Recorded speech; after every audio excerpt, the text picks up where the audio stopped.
ወይኔ ነፃነት ሞተ። እግዚአብሔር ነፃነት ወርቅንም አይሆንም መድኃኒዓለም ምን አይሆንም። እግዚአብሔር ምስክር።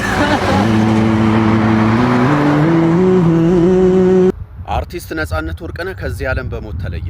በቴሌቪዥን ፕሮግራም አቅራቢነት በተዋናይነትና በሌሎች የጥበብ ስራዎች ውስጥ ስመጥርና ተወዳጅ ከሆኑ የጥበብ ሰዎች አንዱ የሆነ ነፃነት ወርቅነህ ባደረበት ህመም በድንገት ከዚህ ዓለም እንደተለየ ኢቢኤስ ቴሌቪዥን አስታውቋል። አርቲስት ነፃነት ወርቅነህ ጠዋቱን እንዲህ ነበር የጀመረው። ወደ ስራ ሊሄድ እየለባበሰ ነበር። ህመም ሲሰማው ጓደኛውን ጠርቶት ወደ አይሲኤምሲ ሆስፒታል ሄዱ። መንገድ ላይ ያለም ህመሙ እየባሰበት ነበር። ሆስፒታል ከደረሰ በኋላ ምሳ ሰዓት ገደማ አረፈ። ፖሊሶች በሆስፒታሉ ተገኝተው ሙያዊ የምርመራ ስራቸውንም አከናውነዋል።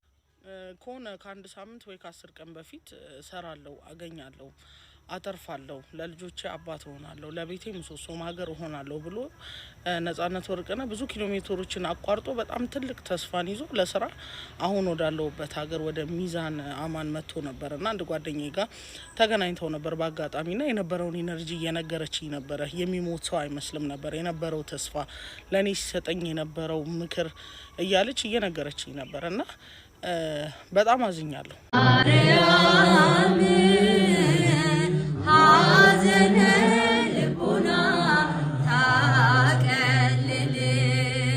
በጣም ብዙ ሰው ይሄንን ነገር ሲያይ ትንሽ የተደናገጠው ለምንድነው?